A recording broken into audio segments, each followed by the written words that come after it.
Please try this problem. Now let's discuss the solution. First, we have to choose a problem-solving framework. Here's the problem-solving frameworks that we have to choose from early in the class: kinematics and Newton's second law.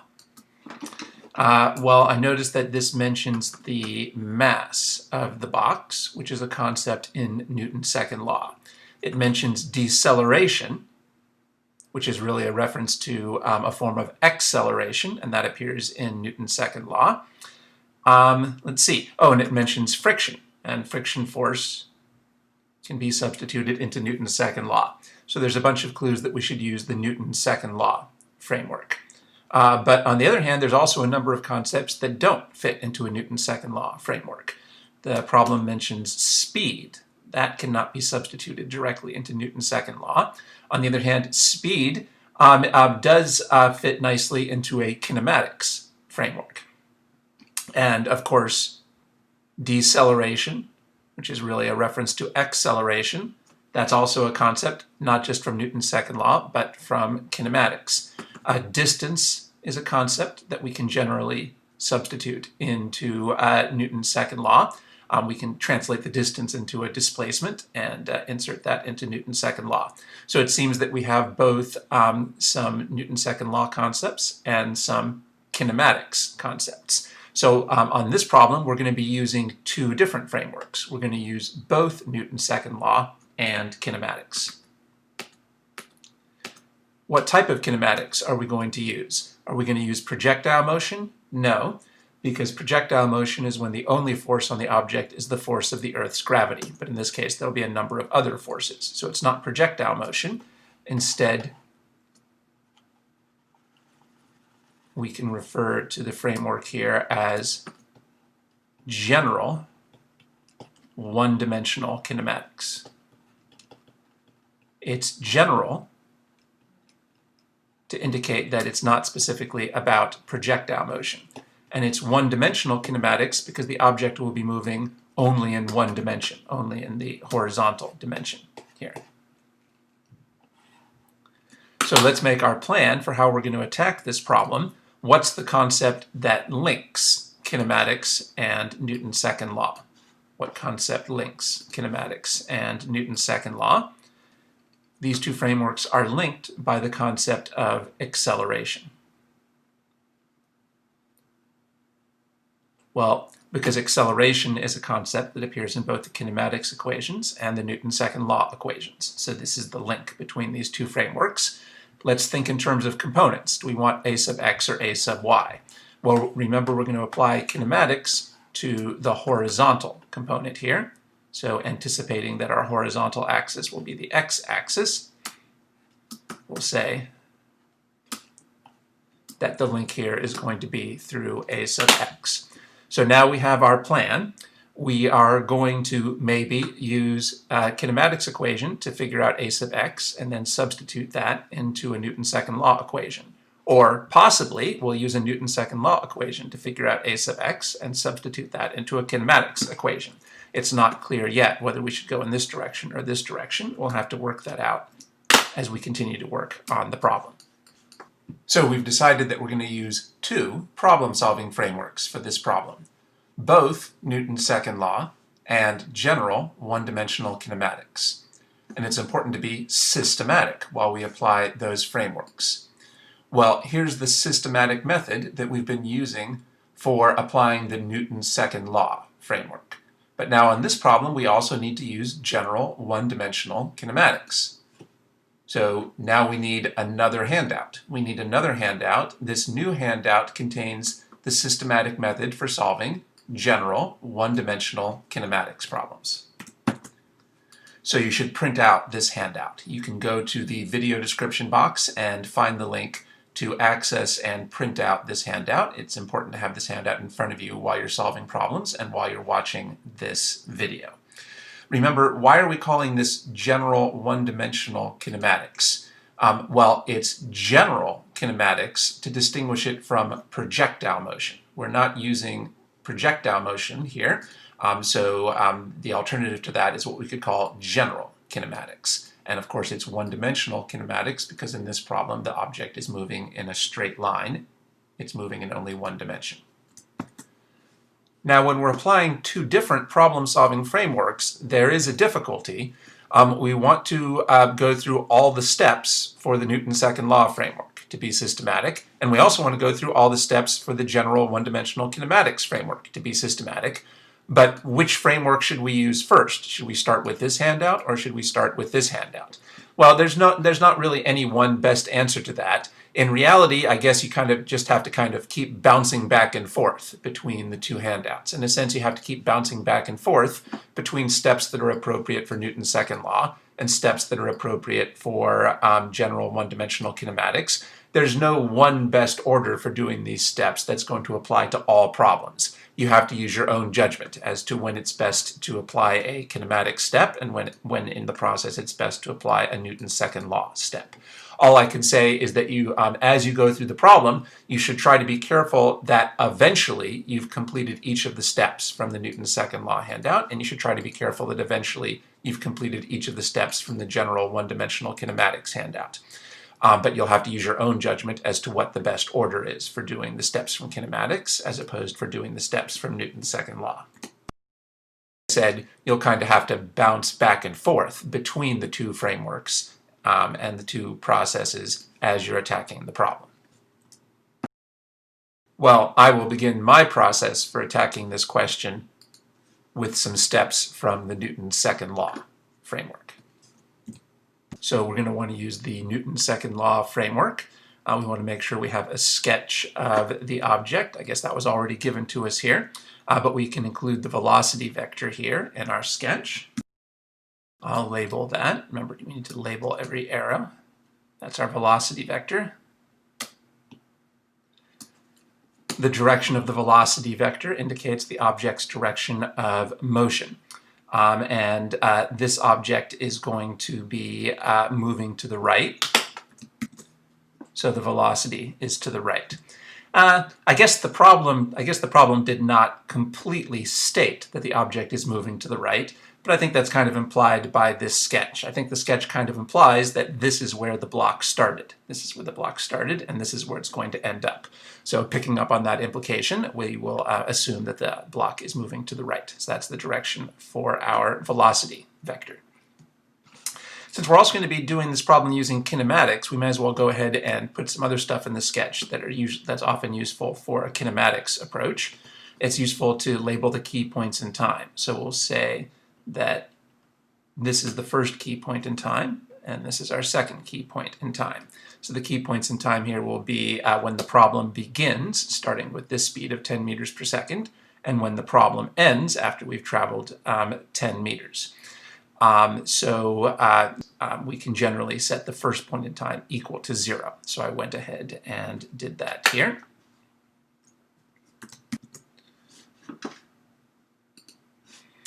We want to identify the question with a question mark and a symbol.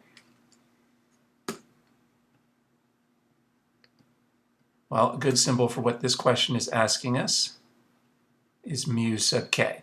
Try to use the exact right symbol here. So notice, would this be a good symbol for what the question is asking? This would be bad because the question's not asking for the force of friction, it's asking for the coefficient of friction. So this would be wrong. This is what the problem is asking us for. Try to use the exact right symbol at each point. So we identified the question. It's nice when we can build the question into our sketch, but there's no particular way that we can build this into the sketch, so we'll just write it off to the side. Check the units, check that we have got SI units, meters per second, that's SI units, kilograms is SI units, meters, that's SI units. Looks like all the units are SI units. This is for symbolic problems, but the problem we're working on now is numeric, so we'll skip this step. Okay, we're ready to move on to our free body diagram. So the object that we're going to be focusing on is the box, and the interval of time that we're going to be focusing on is between time 0 and time 1. That is, between when the object had a speed of 10 meters per second and the time when it slows to a stop at time 1. So I just identified the object that we'll apply Newton's second law to and the interval of time that we'll apply Newton's second law to. Now we want to start the free body diagram by drawing the vector for the object's weight. Make sure you label what this arrow stands for. Remember the simple rule, the direction of the weight is always down. So we drew that in. And then we ask what's touching the object.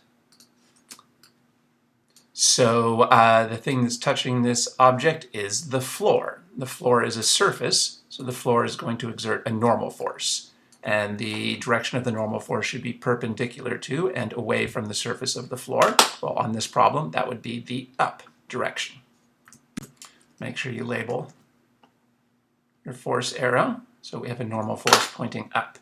Now we have to get into the habit, anytime there's a normal force, there's the potential for a frictional force. And we know that in this problem there is friction because it was mentioned. Now there's a simple rule for determining the direction of the friction. I suppose we have to decide what type of friction we're dealing with here, kinetic or static. Well, we know the object is sliding across the floor. When the object is sliding, that's when we want to apply kinetic friction, not static friction. Obviously, there was also a strong clue that we should use kinetic friction because it was specifically mentioned in the problem. So we're going to use kinetic friction on this problem, and the simple rule for kinetic friction is that the kinetic friction points parallel to the surface and opposite to the direction of sliding. So if the object is sliding to the right, then we want to have the frictional force to the left. Let's label that arrow.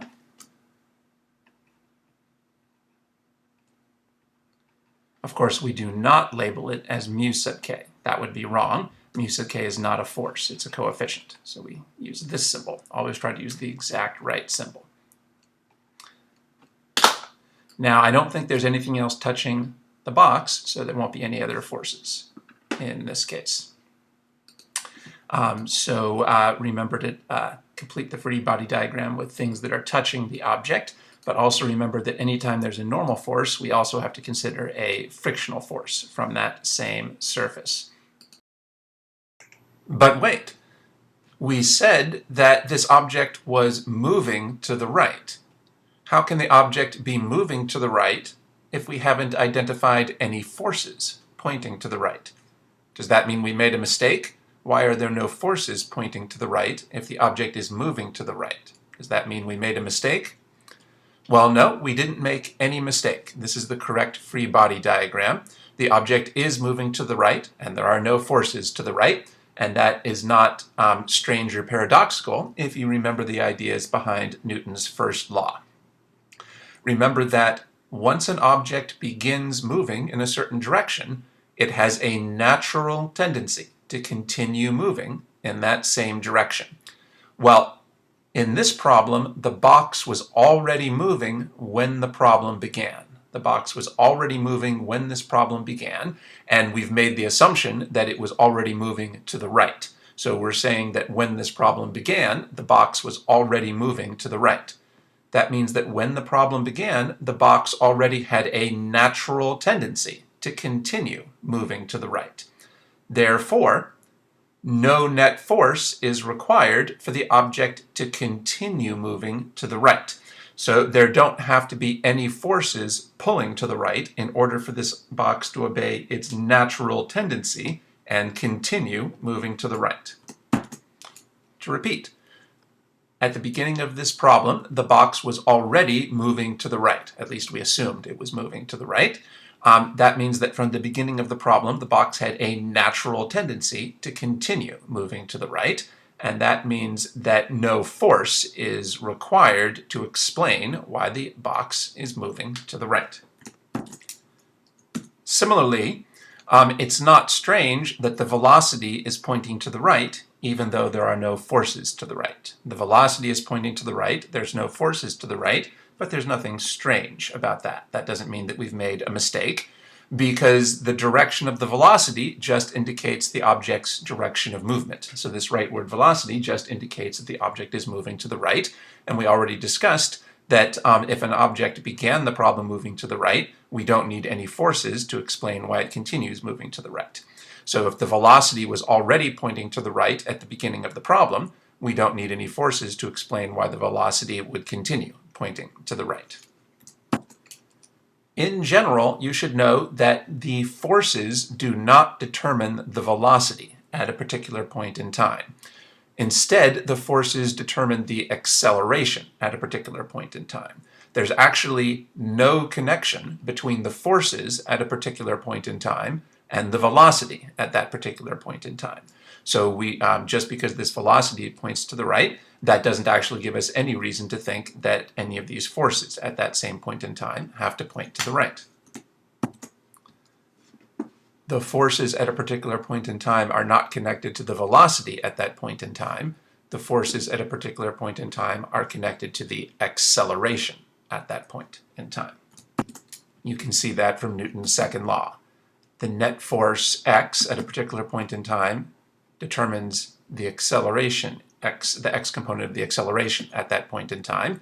Net force x is not connected to the x component of the velocity. Net force y at a particular point in time determines the y component of the acceleration at that point in time. Net force y at a particular point in time is not connected to the velocity at that point in time. So you can see this idea illustrated in the Newton's second law equations.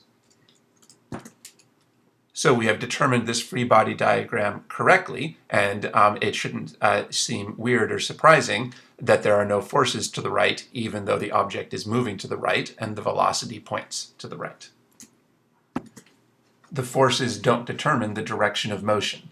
Instead, for a moving object, the forces don't determine the direction of motion. Instead, the forces determine whether the object will speed up, slow down, or change its direction of motion. The forces at a particular point in time don't determine the velocity at that point in time. Instead, the forces at a particular point in time determine the acceleration at that point in time. Now it's time to go into our force table. We need to make sure we know what our axes are. Well, I think we already were thinking that we choose to the right and up as our axes here. To the right is a good positive direction because that's our direction of motion. Keep being systematic. Actually write down the axes. Now we're ready for our force table. Let's start with the weight.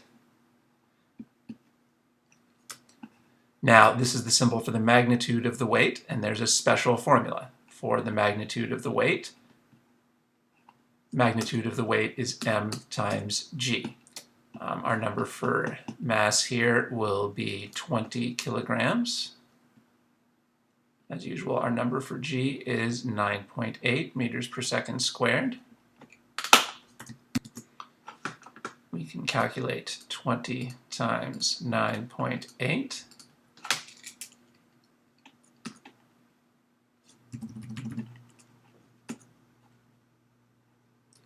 Remember that now that we have a number, we should put in units, and the units for weight are newtons. So the magnitude of the weight is 196 newtons.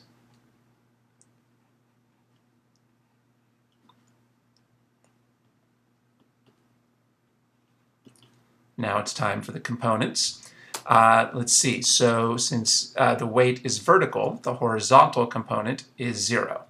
The weight points down, so the y component is in our negative y direction. And again, because the weight is vertical, the entire magnitude goes into the vertical component.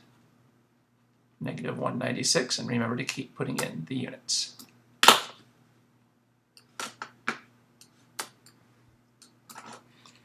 Now we can work with the frictional force. Well, we don't know a number for, I wanted to work with the normal force now. So working with the normal force, we don't know a number for the magnitude of the normal force, and there's no special formula for the magnitude of the normal force. So we'll just represent the magnitude of the normal force by a symbol, little n. Our normal force is vertical, so its horizontal component is 0.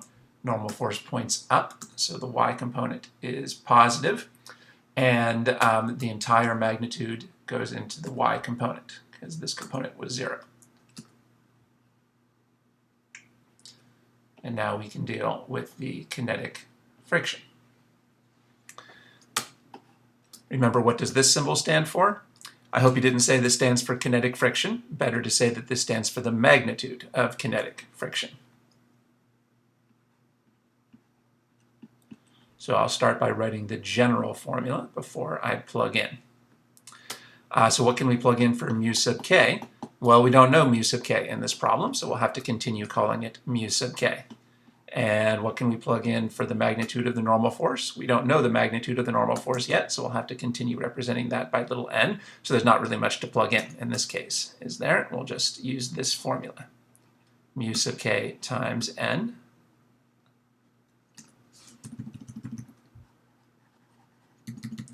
So we didn't get a number or a symbol for the magnitude of the kinetic friction. We got an algebraic expression. But that should not worry us. We can use that algebraic expression to break the kinetic friction into components. Now we see that the kinetic friction is horizontal, so the vertical component is 0. Kinetic friction points left, that's our negative x direction. And since this is a horizontal force, the entire magnitude goes into the horizontal component. Remember, it doesn't make sense to plug n sub x here. That would be wrong. We don't plug n sub x because this component was 0. This magnitude should be the same as this magnitude. So here's the correct way to work it out. Okay, so I think we've completed our force table. Remember to include positive signs in front of your positive components, and then you'll be more likely to remember negative signs in front of your negative components. If you leave out these negative signs, you'll get the problem wrong. Notice that all the non-zero components should have a plus or a minus sign in front of them.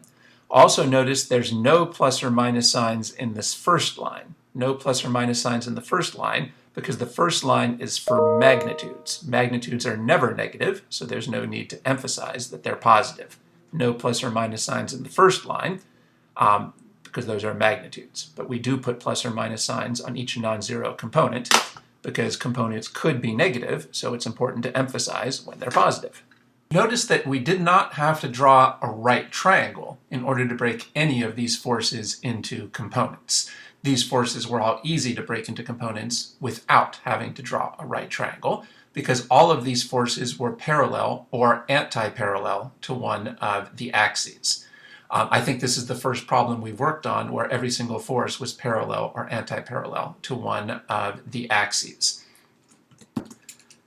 The weight is anti-parallel to the y-axis, so using this rule, the direction, the y component has the same magnitude and direction as the overall weight force. Same magnitude and the same direction, which is down, the negative direction. The normal force is parallel to the y-axis, so n sub y has the same magnitude and direction as the overall normal force. Same magnitude, little n, and the same direction, up, our positive direction. The frictional force is anti-parallel to the x-axis, so the x component of the friction has the same magnitude and direction as the overall friction. The same magnitude, mu k times n, and the same direction, pointing to the left, which is our negative direction. So we were able to use, and then the other component for each of these forces was 0. And so for breaking each of these into components, we used this rule. We didn't have to draw a right triangle in order to break any of these vectors into components. All the vectors ended up having one component that was 0.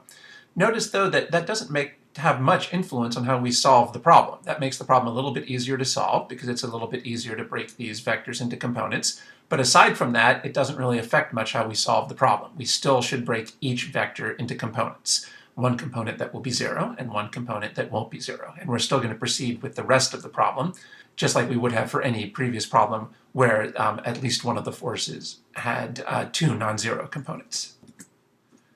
So we've completed these steps. We've completed our force table. Now the next phase for the Newton's second law approach is the Newton's second law equations. But now is a good time to pause with this approach, because remember that on this problem we're anticipating that we're going to be using not just the Newton's second law approach, but also a general one-dimensional kinematics approach. Now, in a sense, we've kind of done our setup for Newton's second law. We've done what we might think of as the preliminary steps, and now we're ready to start getting into the mathematics of Newton's second law.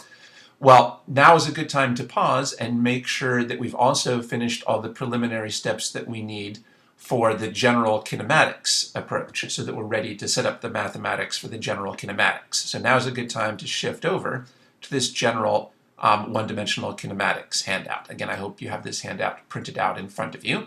So let's start going through these steps from the general one-dimensional kinematics handout. Some of these we might have already accomplished. Now, the first step is to make sure that kinematics really applies and to make sure that we know what type of kinematics we're going to use. I think a lot of students don't realize that in your introductory physics class, you actually learn two different types of kinematics. There's one simple type of kinematics that applies to constant velocity problems. And then there's the more typical type of kinematics, the typical type of kinematics which applies to problems with constant acceleration with changing velocity. So we have to start by asking which of these two types of kinematics applies to the problem that we're working on.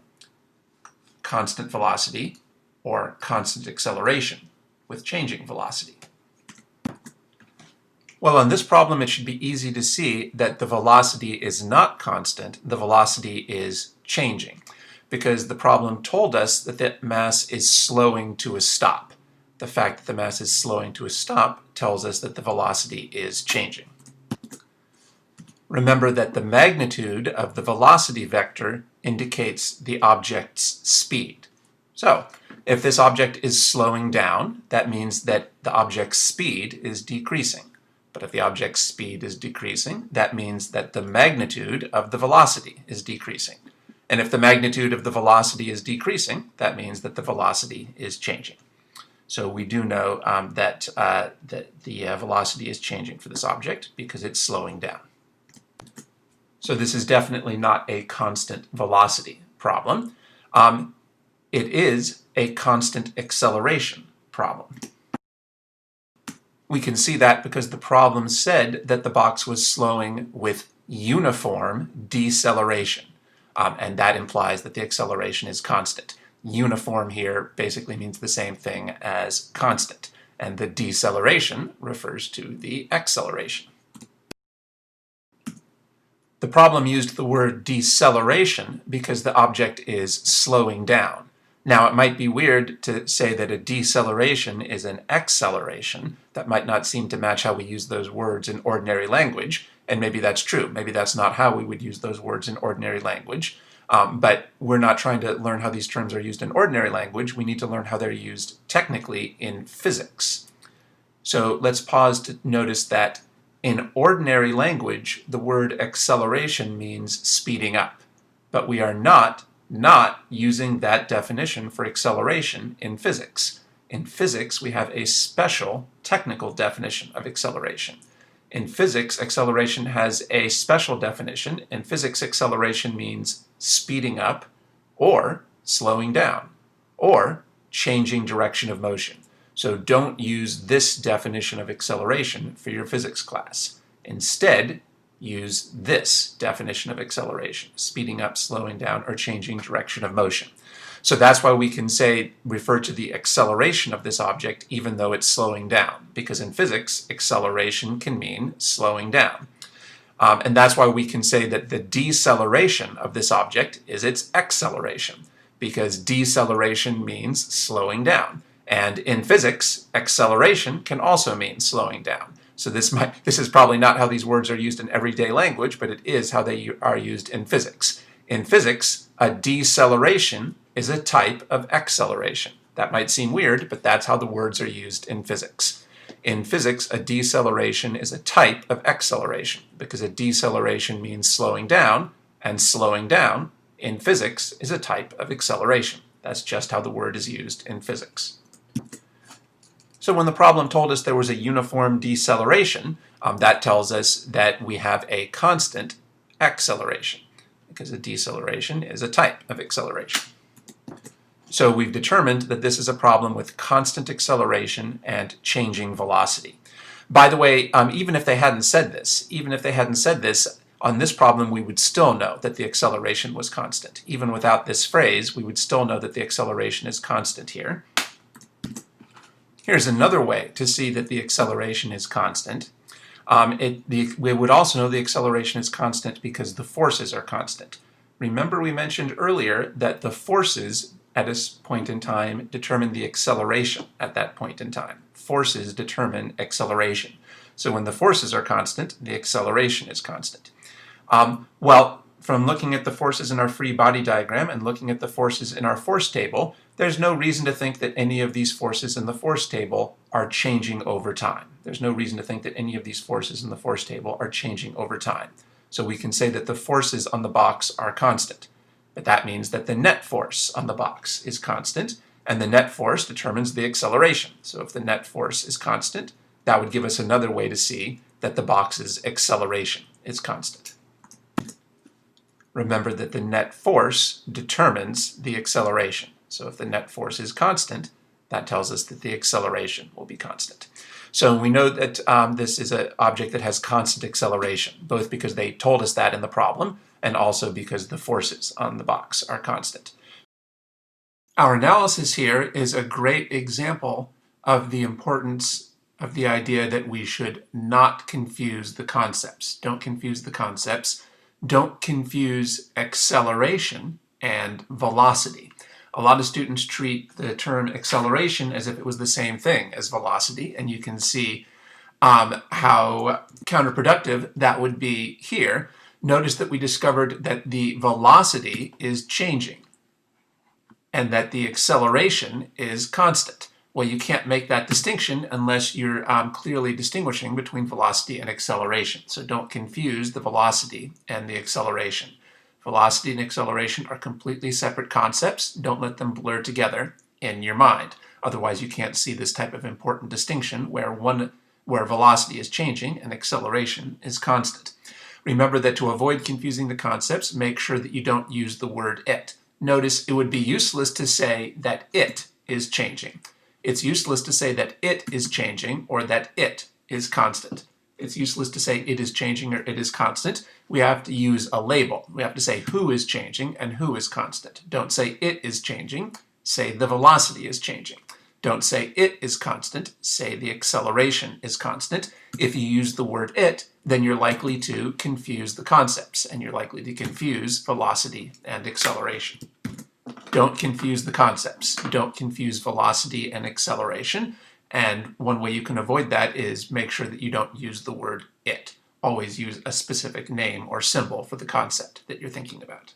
So we've determined that this is a problem with constant acceleration and changing velocity. So we've decided that we're going to use the typical kinematics framework of constant acceleration and changing velocity.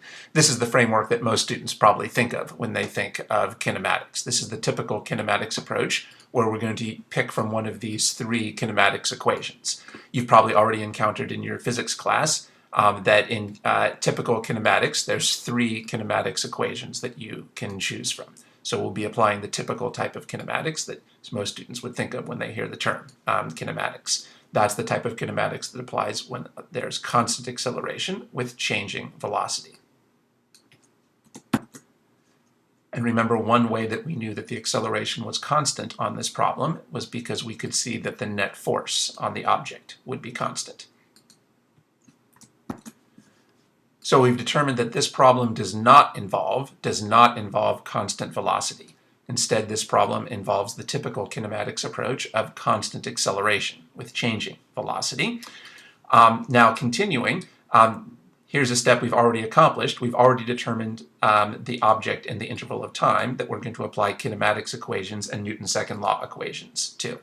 We'll be applying the kinematics and Newton's second law equations to the box during the interval between what we called t0 and t1, during the interval between when the block begins with a speed of 10 meters per second and when it ends by coming to a stop.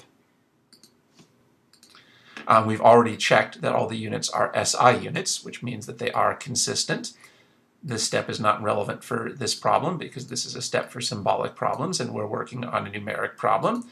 Obviously, we've already begun the sketch. Do we have the object's path? Looks like we haven't quite drawn the path of the object here, but the object's path on this problem is extremely straightforward, isn't it? I'll trace the path right now. The object begins over here, and then it moves like this, and comes to a stop over here. So again, the path is from here to here, one-dimensional kinematics. So this line really represents the object's path. It's usually good to indicate the object's direction of motion on the path. So this arrow indicates that this line is the path and that this is the direction of motion. We've already indicated the direction of motion with the velocity vector. So this arrow has the same information as this velocity vector. So we've included the object's path in the sketch. We should make sure that any distance information that's available is built into the sketch, and I think the problem already did that for us. The problem had already built this distance information into the sketch. So we've completed this step. An important part of kinematics is to indicate the key points in time. And actually, it was already convenient for us to already do that. So we've already indicated this key point in time and this key point in time. Here's those two key points in time. Why are these the key points in time? This is a key point in time because this is when the problem began with this speed of 10 meters per second. And this is a key point in time because this is when the problem ends, when the object has come to a stop. It's conventional and useful in physics to generally set your first key point in time equal to the number 0. So I've done that. I've set this first key point in time equal to the number 0. That's usually a good habit for physics problems. We should build any additional time information into the sketch. I don't think we were given any additional information about the time that passed here, so there's no additional time information to build into this sketch. So this step has been completed. Now that we're doing projectile motion, for projectile motion, it's useful to indicate the key points in time in your sketch. Problem, there were really only 2 key points in time that we needed to focus on. We've already identified our axes, pointing in the object's direction of motion. Make sure you've written down those axes. We've already identified the question with a question mark and a symbol. In this problem, it wasn't convenient to build the question into the sketch. Now, for kinematics problems, we need to indicate the initial and final positions on the path. Because if you look at these kinematics equations, notice that the kinematics equations have variables that refer to the initial point, and also variables that refer to the final point. So we need to know what our initial and final positions are on the path. Well, again, on this problem, there's only 2 key points in time. So it's pretty clear that those are going to be the initial and final points. Time 0 will be our initial point, and time 1 will be the final point. I think I already had those indicated on the screen a little bit previously in the video anyway. But if we hadn't determined that already, now would be a good time to indicate that we're going to treat time 0 as the initial point and time 1 as the final point. These are good points in time because we know something about them. We know something about this point in time. We know the speed at this point. And we know something about this point in time. We know that the object has come to a stop at this point in time, and we know the distance between those 2 points in time. So those are the good points in time to choose. The initial and final points, remember, are the points that you're going to plug into your kinematics equations. We're going to need to plug in information about the initial and final points into our kinematics equations. So it's good to pick points in time that you know something about to plug into your kinematics equations, so that you'll have information to plug into the kinematics equations. This is, again, something you should actually write down on paper. Make sure you actually write down on paper which point in time you're treating as initial and which point in time you're treating as final. That becomes more and more important as the problems become more and more difficult. So let's start building a good habit right now. Even on this relatively simple problem, let's build the good habit of indicating the initial and final points. That can save you from a lot of mistakes as the problems become more difficult. So you should actually write down in your sketch the initial and final positions that you're choosing on the path. Those are the points in time that you're going to plug into your kinematics equations. Okay, so now we've completed what we might call all the preliminary steps. We've completed the preliminary steps for general one-dimensional kinematics, and now we're ready to start setting up the actual kinematics math that we're going to use for solving the problem. So again, remember that when you're doing both Newton's second law and general kinematics, there's no one right order to do the steps from the two handouts. You kind of have to bounce back and forth between the two handouts. But this is a point in the problem where it's good to go through each handout and make sure we've done all of these preliminary steps before getting on to Newton's second law equations, and all of these preliminary steps before getting to our actual kinematics equation. So now we have completed these preliminary steps, and we're ready to move into the Newton's second law equations and the mathematics for our kinematics equation. Do try to be systematic, and do try to make sure that at some point you go through each of these steps for kinematics for any problem that involves kinematics. Again, that will help you to build good habits and skills that will become more and more helpful as the problems become more and more difficult. Completing these steps becomes more and more important as the problems become more and more difficult. Let's go back now to our Newton's second law approach. We're ready now for the Newton's second law equations. And remember, we should write the general Newton's second law equations at the top of two adjacent columns. Here I've written the Newton's second law equations at the top of two adjacent columns. That's this step. But now let's go back to our kinematics approach and write down the setup for kinematics. Now notice that there's two different setups that we could use. Remember, there's two different types of kinematics. So here's two different types of setup we could use. Remember that on this problem, we're applying constant acceleration with changing velocity kinematics. And that's covered in this right-hand column, constant acceleration with changing velocity. So for this problem, we are not going to use this left-hand column. We're not using this left-hand column because this left-hand column would be for a constant velocity problem. In this problem, we should be using constant acceleration with changing velocity. By the way, this really illustrates how important it is not to confuse the concepts with each other and not to use the word it. It's useless to say that it is constant. Who do you mean is constant? Do you mean the velocity is constant, or do you mean the acceleration is constant? Those are two completely different concepts that we have to keep in different compartments in our minds. So there's a huge difference between a problem with constant velocity and a problem with constant acceleration and changing velocity. The problem we're working on involves constant acceleration with changing velocity, so we'll use this right-hand column setup. Now, you might think that we should set this up the way we did Newton's second law by writing down the kinematics equation. Why can't we just write down the kinematics equation? We can't just write down the kinematics equation yet because we don't know which kinematics equation we're going to use. For constant acceleration with changing velocity, there's three different kinematics equations to choose from, and we don't know which one is relevant for this problem yet. So instead of writing down a kinematics equation, the way we set up our work for kinematics is by writing down the 5 kinematics variables. This is a really crucial step. Write down on your paper the 5 kinematics variables. And we know that on this problem we're applying kinematics to the x component, not to the y component. So I'll write down the 5 kinematics variables for the x component. So here's our kinematics setup. We've written down the 5 kinematics variables: delta t, delta x, v initial x, v final x, and a sub x. Notice that we apply Newton's second law to both the x and the y components, but we only apply kinematics to the x component, not to the y component for this problem. Kinematics is about motion, and this object is moving only in the x component, not in the y component. So we only apply kinematics to the x component, not to the y component. On the other hand, Newton's second law is about forces.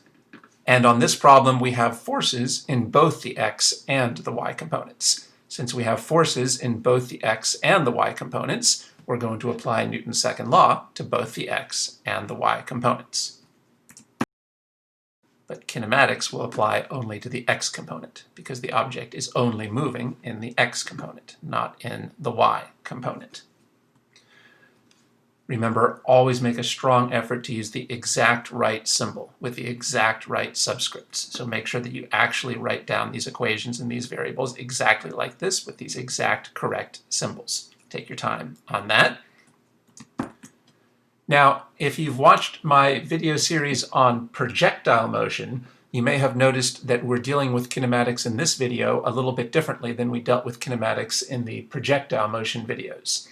Because in this video, we're using delta x, which stands for displacement. Whereas in the projectile motion videos, we used the symbols x and y, which stood for position. Here's why we're doing that. For general one-dimensional kinematics problems, it's usually best for beginners to use the concept of displacement, which is symbolized by delta x or delta y.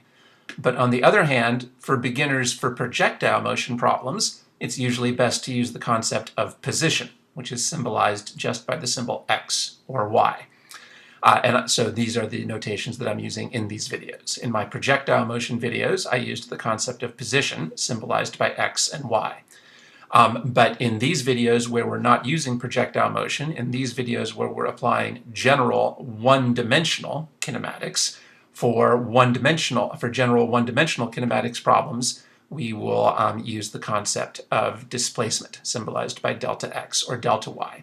By the way, I think that this is the approach that's used by most professors and most textbooks as well. Most professors and most textbooks would also use this approach, and this is the approach that we're using in these videos.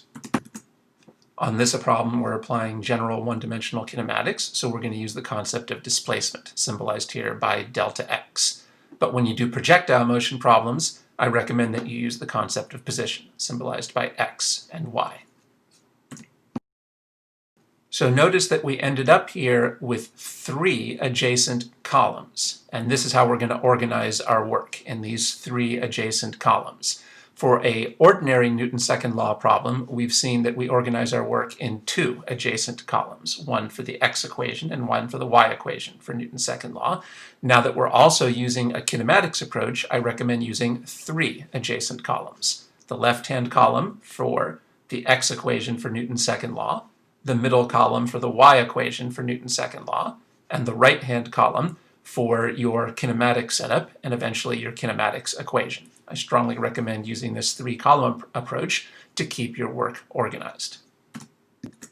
And I strongly recommend that you actually write down these 5 kinematics variables. This turns out to be a really helpful technique for organizing your kinematics approach. So we've completed this step. For this constant acceleration with changing velocity problem, we wrote down a setup which involved writing down the 5 kinematics variables, and as I've said, that's a crucial step for organizing your kinematics work. Actually write down these variables on your paper, and I recommend that you write them at the top of this right-hand column, next to the 2 columns for Newton's second law. So we have 3 setups, and we can start plugging in to our setups.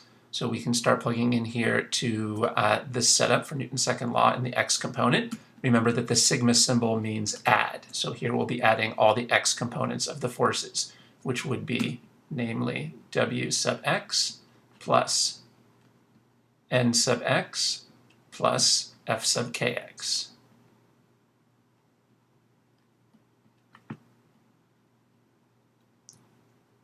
Here, the sigma tells us to add all the y components of the forces. W sub y plus n sub y plus f sub ky.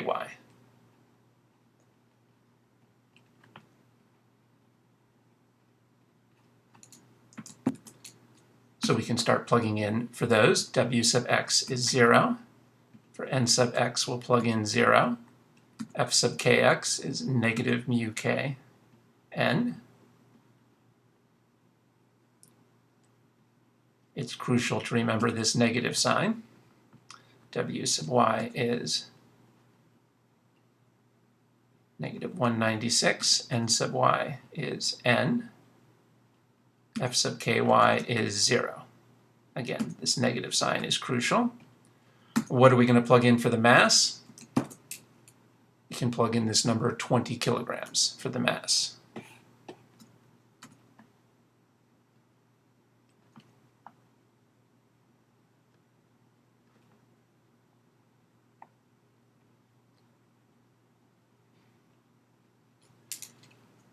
Now, what are we going to plug in for a sub x? Well, we don't know what a sub x is on this problem. In fact, remember, a sub x is the connecting link that we expect we're going to have to figure out. A sub x is what we're planning to figure out to connect our kinematics and Newton's second law frameworks, so we don't know a sub x yet. And when you don't know a value for something, you can continue to represent it by a symbol. So we'll just continue to call a sub x a sub x. But the story is quite different for a sub y. This object is moving in the x component. This object is motionless vertically. This object is motionless in the y component. And if an object is motionless in the y component, that means that its acceleration is 0 for the y component. So because this object is motionless in the y component, its acceleration is 0 for the y component. Here's the logic. Because the object is motionless in the y component, v sub y is constant at 0. And because v sub y is constant, that's how we know that a sub y is 0. Using this rule, when v sub y is constant, we know that a sub y is 0. We certainly could not plug in 0 for a sub x because the object obviously is not motionless in the x component, and in fact we know that the horizontal velocity is changing, not constant. So we know that a sub x is not 0. Remember, think in terms of components. Our analysis for a sub x is completely different from our analysis for a sub y. And we can make some easy simplifications.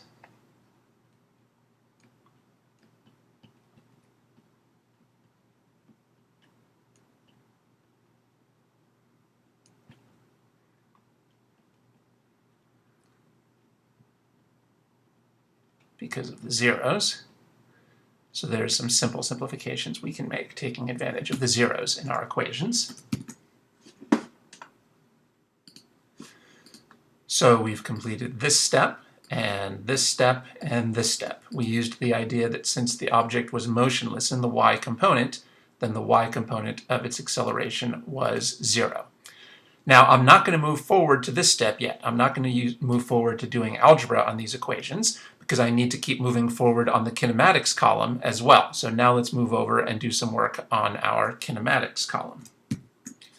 Well, for our kinematics approach, it helps to indicate what the question is asking us for, or what we need from our kinematics approach. Now notice that none of these 5 kinematics variables is what the question is asking us for. The question was asking for mu sub k, which is not a kinematics variable. So I'm not going to put a question mark above any of these symbols, because none of these will answer the question directly. But I should ask, what do I need from my kinematics approach? Well, remember, we've already made a plan. Our plan is that we are going to use a sub x as the connecting link in this problem. So it seems that what we need here is a sub x. So I'll make a note that it would be helpful to figure out a sub x from this framework so we could plug it into Newton's second law. Now we should write down specific numbers or symbols for the remaining kinematics variables. What should I write down for delta t? Well, this problem didn't give us any more information about the time that's elapsing, so we don't really know delta t. So since I don't know that, I'll just continue to symbolize it by the symbol, delta t. How about delta x? Now, first of all, delta x is a component. This is the x component of the displacement. And remember, I've recommended that you should always, with any component, start by figuring out the plus or minus sign. So what's the plus or minus sign on that displacement? Well, the object is starting here, and it's being displaced to the right, which is our positive direction. So the displacement will be positive. So I'll start by putting in a plus sign to show that the displacement is positive. And we know the magnitude of the displacement as well because we were given this distance in the problem. So we know the object is being displaced 10 meters to the right. So the displacement is positive 10 meters. Remember that when you write a number by itself in physics, you should always include units. So I'll include the 10 meters here. And because this is a component, I included the plus sign to show that it was positive. It's a good idea to include plus signs in front of your positive components so you remember the negative signs that you'll need in front of negative components. Now what should we write down for v initial x? Well, this is another component. This is the x component of the initial velocity. So again, we should write down the plus or minus sign first. Well, we've already seen that the initial velocity was to the right because the object was initially moving to the right, and to the right is our positive direction. So v initial x is another positive component. So I'll put in that plus sign. And the magnitude of that original velocity is this speed, 10 meters per second. And again, make sure you write the units when you write a number by itself. The magnitude of the velocity indicates the object's speed. The direction of the velocity indicates the object's direction of motion. Well, initially this object was moving to the right, our positive direction, with a speed of 10 meters per second. And that tells us the magnitude and direction of the initial velocity vector, positive 10 meters per second. What about v final x? By the way, it's always a good idea to build any information that you can into your sketch. So why don't I build what I just talked about into the sketch? So I've built into the sketch that at time 0, the x velocity was positive 10 meters per second. It's good to build information into your sketch. Now, what about the final velocity at time 1? Well, the problem told us that the object was slowing to a stop, and that tells us that the velocity at time 1 is 0. Again, it's good to build any information you can into the sketch. Because the object slows to a stop, the x velocity at time 1 is 0. And we can plug that in here. Remember, the magnitude of the velocity is the object's speed. Well, if the object is coming to a stop, then its final speed is 0. So since the final speed is 0, the final magnitude of the velocity is 0, and that just means that the final velocity is 0. So v final x will be 0. This is a crucial number that we're going to need to plug into our kinematics equations, this number 0. But notice that that number 0 was not explicitly mentioned in the problem. The problem never explicitly mentioned that number 0, so some students will miss the fact that they need to plug in a 0 for v final x in their kinematics equations. So be careful that you can follow the logic. Remember to read the words in the problem carefully. Don't just look at the numbers. If you just look at the numbers here, you won't realize that we have this number 0 to plug in. You also have to read the words of the problem carefully. When the problem says the object is slowing to a stop, that's a code that tells us to plug in 0 for the velocity at the final position. And again, you might think more clearly about these issues if you also build each piece of information into the sketch when you can. What about a sub x? Well, again, a sub x, we don't know. We don't know what a sub x is on this problem. Remember, a sub x is the connecting link that we need to figure out so we can plug it into the other framework. So I'll just continue to symbolize this by a sub x. And again, I hope that I really hope you won't confuse this general one-dimensional kinematics problem with a projectile motion problem. Obviously, for a projectile motion problem, we would plug in 9.8 meters per second squared for a sub y. 9.8 meters per second squared is the magnitude of the acceleration for projectile motion, when the only force on the object is the force of the Earth's gravity. For projectile motion problems, we would generally plug in a sub y equals negative 9.8 meters per second squared.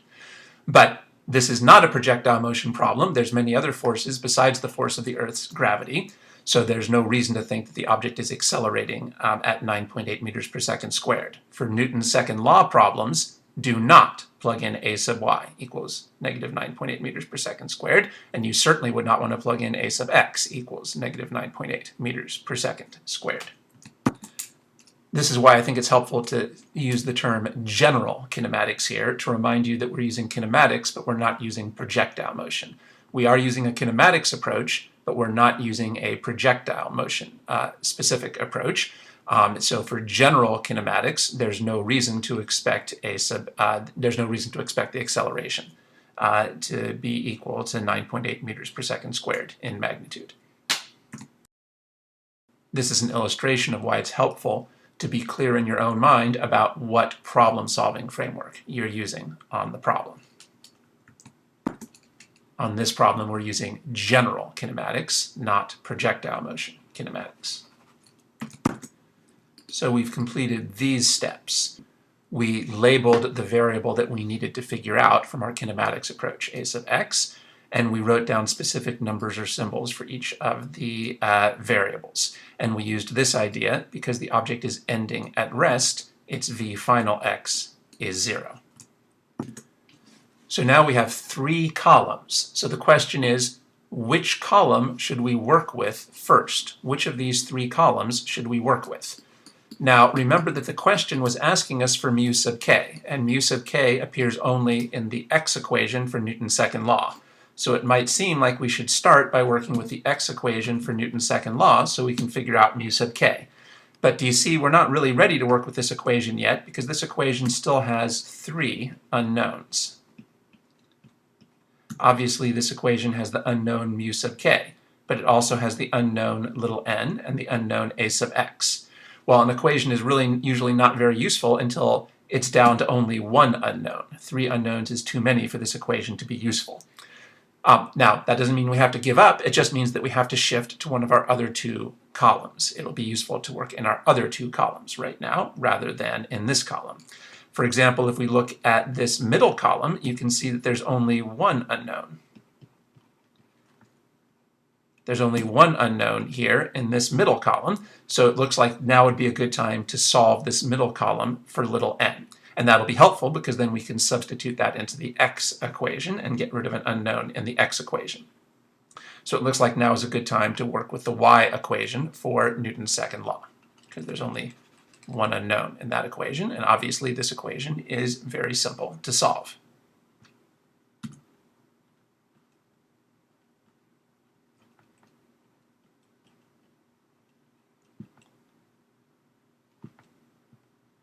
I'm adding 196 to both sides to cancel the negative 196 on the left-hand side. Remember that when you get to a single number, you should always put the units in. Well, this is the normal force and the magnitude of the normal force, and the normal force has units of newtons, which you should have memorized. All forces have SI units of newtons. So we've put the units back in. We should ask whether this result makes sense. Well, this result came out to be positive. Does that make sense? Yes, it does, because what does this symbol stand for? I hope you didn't say this symbol stands for the normal force. This symbol stands for the magnitude of the normal force, and magnitudes can never be negative, so yes, it makes good sense that this magnitude came out to be positive. What about the size of this result for the normal force? Does the size of this result make sense? Well, notice that the magnitude of the normal force came out to equal the magnitude of the weight. The magnitude of the weight is 196 newtons, and so is the magnitude of the normal force. So we can ask, does that make sense? Why does it make sense that on this problem, the magnitude of the normal force will equal the magnitude of the weight? You should pause the video and come up with an answer to that. Well, remember that the normal force exists to prevent the object from beginning to move through the solid surface of the floor. Who is trying to start the object moving through the floor? On this problem, the weight force. The weight force, the Earth's gravity, is trying to begin the object moving down through the floor. So the normal force will adjust to cancel out the weight force. Notice that on this problem, the entire weight force is dedicated, so to speak, to pulling the object through the floor. The floor is directly under the object. The floor is directly under the object, so this entire downward weight force is dedicated to pulling the object down through the floor. So to prevent that from happening, the normal force will have to cancel out the entire weight force. And in fact, in this free body diagram, I tried to indicate that. I tried to draw the length of this arrow for the normal force about the same length as this arrow for the weight force to show that the normal force has to cancel out the weight force. So it does make sense on this problem that the normal force equals the weight force in magnitude. If the normal force had come out to be unequal to the weight force in magnitude, I hope that you would have realized that you had made a mistake on this problem. Do not assume that the magnitude of the normal force equals the magnitude of the weight force on other problems. On some problems, they're equal, such as the problem that we're working on, But on many problems, the magnitude of the normal force does not equal the magnitude of the weight force, such as I think the previous problems in this video series. So don't make an assumption as to the relationship between the normal force and the weight force. Just determine the magnitude of n using the Newton's second law equations. And then only after you're finished getting a result from the Newton's second law equation should you step back and then ask whether that result makes sense. But you don't need to guess what the relationship will be ahead of time. Remember, don't try to guess what the interactions between the forces will be ahead of time. Let the Newton's second law equations figure out the interactions for you. And then you can step back and ask whether that result makes sense. Please pause the video and answer this problem. True or false? On this problem, the normal force equals the weight force. Pause the video and give an answer. I hope you tried that, and I hope you said that that was false. Because remember that forces are vectors. Vectors have directions. Therefore, vectors can only be equal if both the magnitude and the direction are equal. The normal force on this problem points up, and the weight points down. Since the normal force and the weight have different directions, they do not equal each other. Vectors can only be equal if they have the same magnitude and the same direction. But these two vectors have different directions, so the normal force vector does not equal the weight force vector. Here's my next question. How can you rephrase this false sentence so that it's true? Pause the video and try to rephrase this false sentence so that it's true. Here's a good way to rephrase the sentence so it's true. What is true is that the magnitude of the normal force on this problem equals the magnitude of the weight force. These two forces have equal magnitudes. That's why I tried to draw the lengths of the arrow the same length. But the two forces have different directions, which is represented by the different ways that the arrows are pointing. So on this problem, the normal force does not equal the weight force. What we should say is that the magnitude of the normal force equals the magnitude of the weight force. Remember, this was the line for the magnitudes of the overall forces. This might seem like a minor distinction, but this is science. In science, we have to be careful about the details. So it really is important to be careful about these details of terminology in order to succeed in the science of physics. Here's another quiz problem. True or false? On this problem, this symbol equals this symbol. Pause the video and come up with an answer. I hope you said that this was false, for the same reason that we just talked about. Remember that when you write the symbol with an arrow, it stands for the complete vector, including the direction. These symbols stand for the complete vectors, including directions, while the complete vectors are not equal because their directions are not equal. Next question. How can you change the symbols in this statement so that the statement is true? Pause the video and ask how could you change these symbols so the statement is true. Here's the answer. This new statement is true. As we've discussed previously in these videos, when you write the symbol with an arrow above it, it stands for the complete vector including direction. But when you write the symbol without an arrow, it just stands for the magnitude. This does not stand for normal force, it stands for the magnitude of the normal force. This symbol does not stand for the weight, it stands for the magnitude of the weight. Well, we know that the magnitudes really are equal. So these are the correct symbols to use for this problem. This is true. The magnitudes are equal, and you can see those are the symbols that I used up here. The magnitudes are equal. Remember that what we determined in our algebra was not the complete normal force, we determined the magnitude of the normal force. And this does not stand for the complete weight force. This symbol stands for the magnitude of the weight force. It's the magnitudes that are equal. Again, this might seem like a minor, picky detail, but remember that to succeed in physics, we have to make a strong effort to always use the exact right symbol. Try to use the exact right symbol, and I hope you're getting comfortable with the difference between these symbols and these symbols. These symbols mean complete vectors, including directions, and these are the symbols that we use to indicate just the magnitudes. And you've probably noticed that when we're doing math to solve problems, we're much more often going to be working with magnitudes than with the complete vectors. Usually when we're actually doing the math to solve a physics problem, it's actually usually most convenient to focus on the magnitudes rather than the complete vectors. So very often we're going to use these symbols far more often in our solutions than we would use these symbols.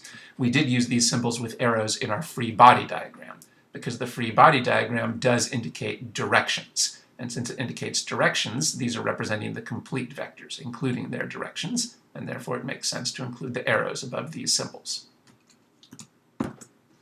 Always try to use the exact right symbol, because that will improve your physics skills and allow you to eventually solve more and more difficult problems. Using the exact right symbol is an important skill for solving more and more difficult problems in physics. We've decided this result makes sense, and now we can proceed with our solution. Well, notice that the normal force does not appear in the column for kinematics. We can't substitute normal force in our right-hand column, but normal force does appear in the left-hand column here for the x equation for Newton's second law. So we should substitute this value for the magnitude of the normal force into this x equation. So we took this value for little n, and we substituted in for little n in the x equation for Newton's second law. This gives us this new equation for Newton's second law. Now, remember, it would be nice to proceed with this equation because the problem is asking us for mu k. So we would like to solve this for mu k, but notice that unfortunately the equation still has two unknowns. It used to have three unknowns, but even after substituting for little n, the equation still has two unknowns.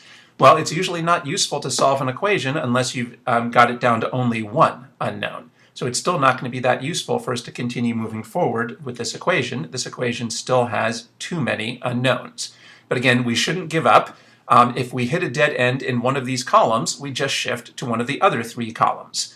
Well, the column we haven't worked on much yet is the kinematics column. So let's work on the kinematics column and see if that will give us some help. Remember, after all, our plan for the whole problem was to use one of the frameworks to figure out a sub x. We were going to use one framework to figure out a sub x and then plug that into the other framework. And we can see how that could be very helpful to us right now.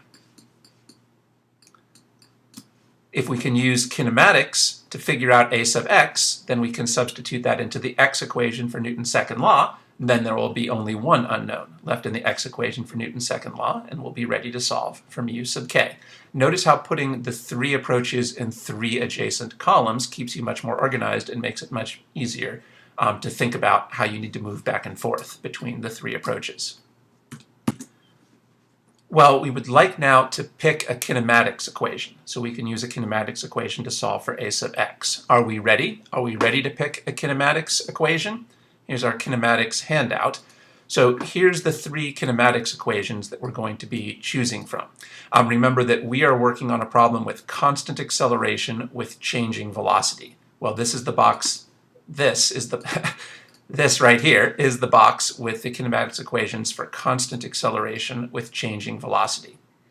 We're not using this box. We're not using this box on this problem. We're using this box. And we should be using the x equations because we're applying kinematics to the x component. There's three different equations. Now notice that each of these kinematics equations has four variables. If you count, you'll notice that each of these kinematics equations has four variables. Doesn't that mean that we need to know three variables before these equations are helpful? If we know three kinematics variables, we can use an equation to figure out the fourth variable. So these equations are actually usually not very helpful until you know three of the kinematics variables. I've written that here as well. We need to know values for three variables. Remember, again, we're working in this right-hand column, not the left-hand column. We're doing a problem with constant acceleration with changing velocity, so we're using the idea here in the right-hand column, not the idea in the left-hand column. So we're ready to choose an equation when we know values for three of the kinematics variables in our setup. And I think we're there already. We know a value for delta x, we know a value for v initial x, and we know a value for v final x. And that's what we needed. We need to know three values and then we're ready to pick a kinematics equation. We do have two unknowns, but that's okay. We have two unknowns, but we have three knowns. And when you know three variables for general one-dimensional kinematics, that's when you're ready to pick a kinematics equation. See that this setup is already paying off for us. It's paying off for us because it's organizing the data so that we know that we're ready to pick an equation. Which equation do we want? Well, we want the equation that involves these three variables because we want to plug in the numbers that we know. And we also want an equation that involves a sub x because we need to figure out a sub x so we can plug it into the x equation for Newton's second law. So we want to pick the kinematics equation that involves these four variables. Or putting it another way, the one variable we don't care about is delta t. We don't know a value for delta t, and it would not be particularly helpful to figure out a value for delta t. So we don't care about delta t. So the quickest way to do this is pick the kinematics equation that's missing delta t. Pick the kinematics equation that's missing delta t. And I've actually labeled which variable is missing from each equation over here. So we want to pick the equation that's missing delta t. That's this equation. That's the fastest way to do this. Notice I wrote that here as well. Identify the variable you don't care about and choose the equation that's missing that variable. So we want to use the equation v final x squared equals v initial x squared plus 2a sub x delta x. Again, notice how writing out the five variables and writing down what we knew about them helped us be much more organized in deciding which of the equations we needed. So it's crucial for kinematics problems to use this written down setup. Otherwise, it's very hard to figure out what's the correct kinematics equation to use. Here's our equation. Remember to always try to write down the exact right symbol with the exact right subscripts. So be tough on yourself and make sure you're writing these kinematics variables exactly correctly with the exact right subscripts. Take your time. V final x will be 0, which is going to be 0 squared. By the way, remember this was the number that was not explicitly mentioned in the problem. The problem didn't mention this number 0. We knew that the final velocity was 0 because the object was coming to a halt. So if we hadn't noticed that, we would not be able to plug this crucial number into the equation. V initial x will be 10, and we'll square that. A sub x we don't know, so we keep calling that a sub x. Delta x is 10. Remember that to keep the math simple, when we plug numbers into the equation, we don't plug in the units. And also when we plug numbers into the equation, we don't include these plus signs, just to make the math simpler. Write the general equation before you plug in specifics. Don't go straight to this line. Write the general equation first. Don't do this. Don't just write down this. Beginners make a lot of mistakes when they just go straight to this point. Instead, write the general equation first. As a beginner, you'll have better understanding and make fewer mistakes if you take the time to write the general equation with the exact right symbols before you plug in. Notice how we're always following that advice in these videos. First we wrote the general equation, then we plugged in for kinematics. First we wrote the general equations for Newton's second law, and only then did we plug in for Newton's second law. Even here, first we wrote the general equation for the magnitude of the weight, and only then did we plug in.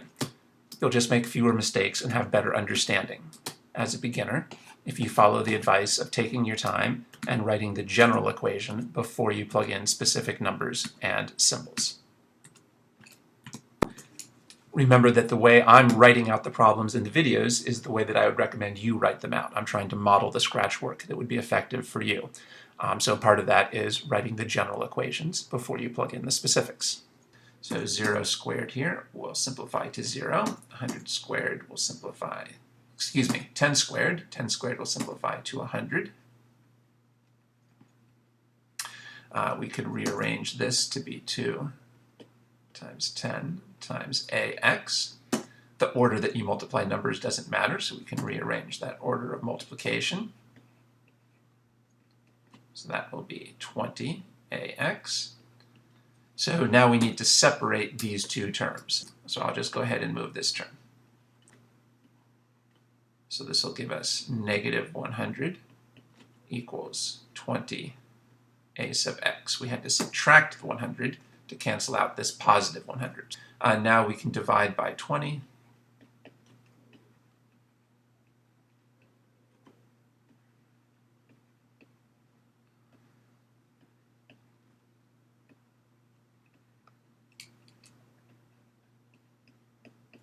We get a sub x is negative 5.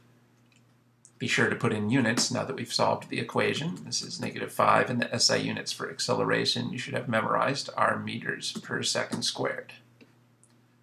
And I hope that you pause to ask whether this negative sign makes sense. So let's think about whether that negative sign makes sense here. So this negative sign would tell us that the object is accelerating in the negative x direction, which is to the left. So we can build that acceleration into our sketch. Because a sub y is 0, we know that the overall acceleration is the same as the x component. And the x component here is pointing in the negative x direction, which is to the left. So I've drawn the acceleration to the left, and now we can interpret that. We know since the velocity is to the right, that's the object's direction of motion. So the object is moving to the right. Notice that the acceleration does not indicate the object's direction of motion. The object is moving to the right, but that doesn't mean we are accelerating to the right. We're not, we're accelerating to the left. So what we have here is an acceleration that's anti-parallel to the velocity. And if the acceleration is anti-parallel to the velocity, that means we're slowing down. The object is moving right with decreasing speed. That's what it means that the acceleration came out negative. And does that make sense? Well, absolutely. We already knew that the object was slowing down. We knew that it was slowing to a stop eventually. That was also implied by the word deceleration. The word deceleration again implied that the object was slowing down.